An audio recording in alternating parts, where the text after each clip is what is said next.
नमस्कार, मैं हूं आचार्य विक्रमादित्य। आप सबका स्वागत है आचार्य वाणी में। और हर रोज की तरह हम आपके साथ जुड़े रहते हैं आचार्य वाणी में विभिन्न विभिन्न विषयों को लेकर। देखिए, गुप्त नवरात्र आरंभ हो रहे हैं और हमने आप सब लोगों के जितने भी मैसेजेस आ रहे हैं, कमेंट आ रहे हैं, और उन सब कमेंट को देखते हुए गुप्त नवरात्रि पर विशेष तौर पर एक नई सीरीज शुरू करी है। ये श्रृंखला बेसिकली रहेगी मुख्यतः राशियों के हिसाब से कि किन राशि वालों को कौन से खास उपाय कर लेने चाहिए। तो सबसे पहली श्रृंखला जो है वो हम उपस्थित है लेकर मेष राशि वालों की। मेष राशि वालों के लिए कैसा रहेगा गुप्त नवरात्र? देखिए, ये नवरात्र जो है वास्तविक तौर पे चाहे होलिका महारात्रि, दीपावली महारात्रि, नवरात्रि, जन्माष्टमी इत्यादि जितने उत्सव भारतीय संस्कृति में बताए गए हैं, ये है सिद्ध मुहूर्त। ये सिद्ध मुहूर्त है और इन मुहूर्तों में आप अपने कष्टों को दूर करने के लिए विभिन्न प्रयोग कर सकते हैं। और माघ महीने में आने वाले गुप्त नवरात्रे अपने आप में बड़ा ही आध्यात्मिक रहस्य उत्पन्न करते हैं और बड़े ही रहस्यमय ये नवरात्रे रहते हैं और बड़े महत्वपूर्ण रहते हैं, ऐसे कि जिसमें आप थोड़े से कर्म करके अपने कष्टों को दूर कर सकते हैं। देखिए, एक तो होता है कारण, एक होता है निवारण। हम कई प्रकार से समझाने का प्रयास करते हैं अपने इस YouTube चैनल के माध्यम से। ज्योतिष जो चैनल है, ज्योतिष जो विशेष तौर पर एक मार्ग है, इससे जान सकते हैं कि आप कौन सा मार्ग अपना सकते हैं। कारण क्या है आपके जीवन में कष्टों का, निवारण तो मां भगवती का नाम ही है, परमात्मा का नाम ही है, और वही समस्त समस्याओं को दूर करता है। जैसे किसी के सिर में दर्द हुआ तो कौन सी दवाई लेनी है, उसको डायग्नोज कराने के लिए आपको वैद्य जी के पास, डॉक्टर के पास जाना पड़ेगा। इसी प्रकार से आपके जीवन में जो कष्ट चल रहे हैं उसके लिए कौन से मंत्र का, कौन से खास उपाय का हम सहारा ले सकते हैं अपने कष्टों को दूर करने के लिए।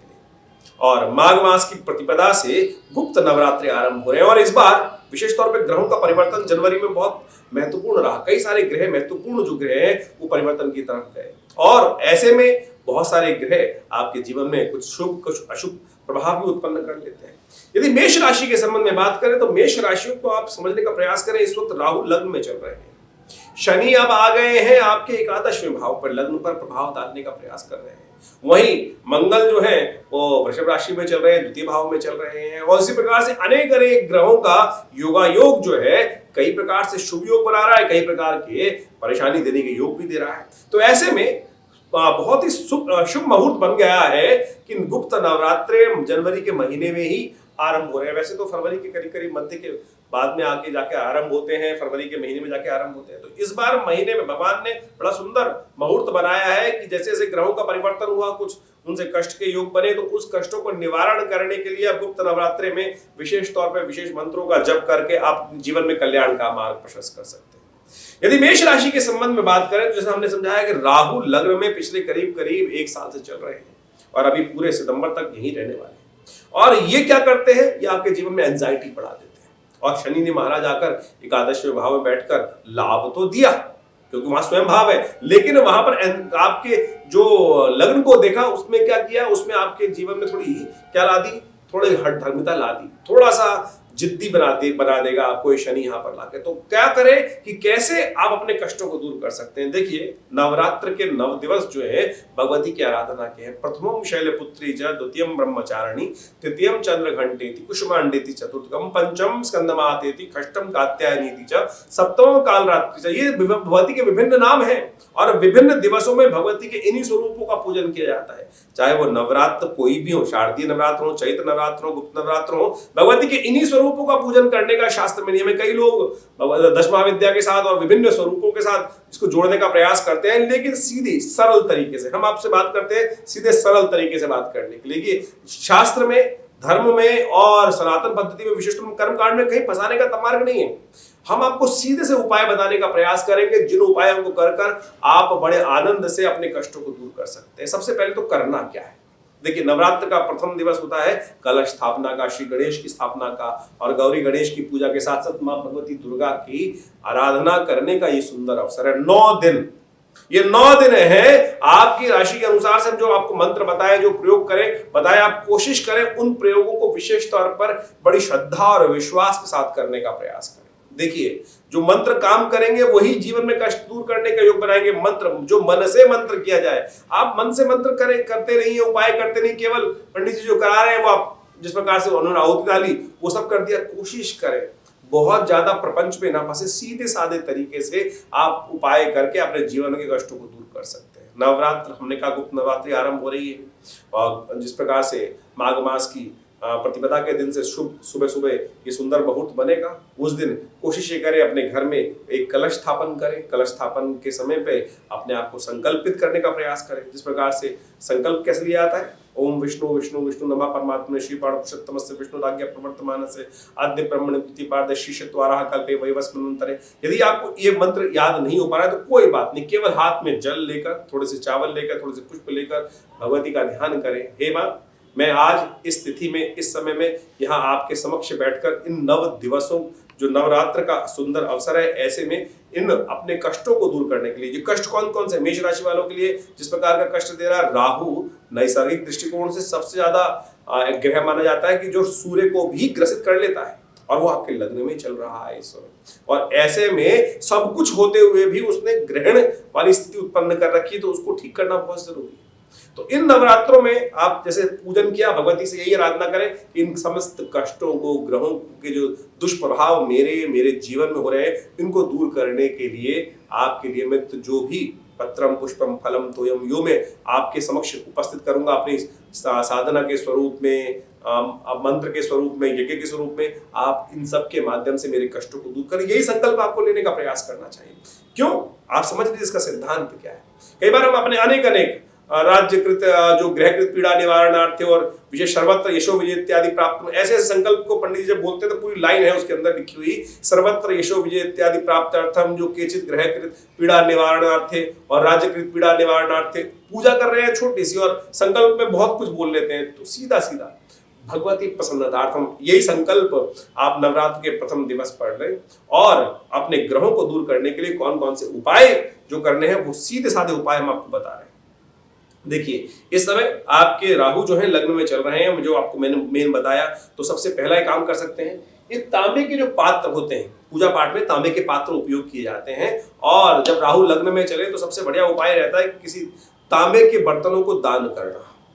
तो आप सबसे बढ़िया एक काम करें कि तांबे के बर्तन जहां कुछ हो सके, मंदिर में, या मंदिर में सबसे ज्यादा तांबे का उपयोग होता है, बाकी तो कहीं होता ही नहीं है आजकल, तो तांबे के जो पंचपात्र हैं वो सबसे पहले नए लाकर मंदिर में उनको दान करने का प्रयास करें सबसे पहले दिन, नवरात्र के प्रथम दिवस पर। और उसके बाद जब 9 दिन अलग अलग चले, प्रथमम शैलपुत्री च, द्वितीयम ब्रह्मचारिणी, तृतीयम चंद्रघंटेति, कुष्मांडेति, चतुर्थम पंचम स्कंदमातेति, षष्ठम कात्यायनीति च। क्योंकि शनि जो है आपके, विशेष तौर पे समझ लीजिए, आपके जो 11वें भाव पे बैठे, पंचम को देख रहे हैं, पंचम स्थान संतान का भाव भी होता है, तो शनि की दृष्टि संतान भाव पे पड़ रही है, तो उनके लिए भी कष्ट का योग बन सकता है। तो कोशिश ये करें जो पंचम दिवस नवरात्र का पड़े, उसमें विशेष तौर पर जो स्कंदमाता की आराधना की जाती है, उस दिन विशेष तौर पर भगवती को लाल वस्त्र अर्पित करने का प्रयास करें, खीर का भोग लगाने का प्रयास करें, और इन नवरात्रों में अपने समस्त कष्टों को दूर करने के लिए एक मंत्र हम आपको बता रहे हैं, उनका कोशिश करें 108 बार नित्य प्रति जप करने का प्रयास करें। या देवी सर्वभूतेषु बुद्धि रूपेण संस्थिता, नमस्तस्यै नमस्तस्यै नमस्तस्यै नमो नमः। दोबारा सुन लीजिए, या देवी सर्वभूतेषु बुद्धि रूपेण संस्थिता, नमस्तस्यै नमस्तस्यै नमस्तस्यै नमो नमः। यदि ये इस मंत्र का जप करके 108 बार नित्य प्रति जप कर ले और साथ में आहुति भी प्रदान कर दे तो बहुत श्रेष्ठ रहेगा। कोशिश करें इस मंत्र का सानिध्य लेकर आप नवरात्र पर्यंत मां भगवती का विशेष तौर पर पूजन करने का प्रयास करें। यदि आप अपने, देखिए बहुत प्रकार के कष्ट होते हैं, कई बार छोटे कष्ट होते हैं, कई प्रकार के, ये जो आमतौर पे जो जीवन में चल रहे हैं छोटे मोटे कष्ट, वो तो इस नवरात्र में इन मंत्रों का सानिध्य लेकर इस छोटे से उपाय को करके बहुत अद्भुत प्रकार से आप अपने कष्टों को दूर कर सकते हैं। लेकिन यदि कोई भयावह स्थिति है, परेशानी है, बड़ी है, देखिए आपकी जन्मपत्री के अनुसार से ये गोचर के प्रभाव से तो हम आपको बता ही रहे हैं कि गोचर का प्रभाव इस प्रकार से है, लेकिन हर व्यक्ति के जीवन में गोचर का सिमिलर प्रभाव नहीं हो सकता, क्योंकि पूरे संसार को 12 हमने राशियों में विभक्त करके हर 12 कैटेगरी में ही सबको नहीं बांट सकते कि 12 ही भाव नहीं है, 12 ही तरह के लोग नहीं है, अनेक प्रकार के। क्यों? क्योंकि हर व्यक्ति का जन्म का समय तो अलग है ना, उनका अलग अलग प्रकार का कुंडली बन जाती है, और वो ग्रहों का योगायोग आपको विभिन्न प्रकार के कष्ट और सुख देने का योग बनाता है। तो उन सबके लिए निवारण के लिए तो अनेक उपाय शास्त्र में बताए गए हैं, उन सबको हमें करने से आपको लाभ प्राप्त होता है। यदि आप शतचंडी या चंडी पाठ इस सुंदर गुप्त नवरात्रि के अवसर पर अपनी मनोकामना सिद्धि करने के लिए यदि कर पाए, तो हमारा ऐसा विश्वास है और हमने ऐसा देखा है, बिल्कुल, माँ भगवती के सानिध्य में बैठकर पिछले करीब करीब 40 वर्षों से हमने आश्रम पे देखा है कि नित्य प्रति यहाँ पर जो यज्ञ होता है और लोग अपने कष्टों को लेकर आते हैं, उन सबके कष्टों का निवारण करने के लिए जो भगवती के समक्ष, जिस प्रकार से दुर्गा सप्तशती के जो विशेष तौर पर कहा जाता है ना कि 12वें अध्याय में माँ भगवती ने स्वयं कहा है कि जो चतुर्दशी, अष्टमी, नवमी के दिन मेरे सानिध्य में बैठकर जो भगवती के मेरे मंत्रों का जप करता है, उनके समस्त कष्ट दूर होते हैं। तो हमने आपको समझाने का प्रयास किया कि गुप्त नवरात्रि बहुत विशेष है, तो इसमें छोटे से उपाय, 2-3 उपाय जो हमने आपको बताए वो अवश्य करने का प्रयास करें। देखिए आपके कष्टों को दूर करने के अद्भुत योग बनेंगे, माँ भगवती कृपा प्राप्त होगी। गुप्त नवरात्रि बड़े सुंदर समय पर आए हैं और इन विभिन्न ग्रहों का जो परिवर्तन हो रहा है वो आपके जीवन में कष्टों को दूर करने का अद्भुत योग बना सकता है। हमने भी विवेकानंद योगाश्रम में इन गुप्त नवरात्रि के अवसर पर समस्त चंडी का शुभ आयोजन किया है, तो आप भी उस आयोजन में अपने निमित्त आहुति प्रदान कर सकते हैं। और हमने व्यवस्था करी है कि आपके निमित्त आश्रम में जो यज्ञ होगा उसमें भी कुछ आहुतियां डालने की व्यवस्था कर सकती हैं। आप अपने नाम से, अपने गोत्र के नाम से, अपने संतान के, अपने परिवार की, अपने व्यवसाय की उन्नति के लिए इन समस्त यज्ञों में भाग ले सकते हैं। आपके कष्ट दूर होंगे, ये अवश्य सत्य मानिए, सिद्धांत है।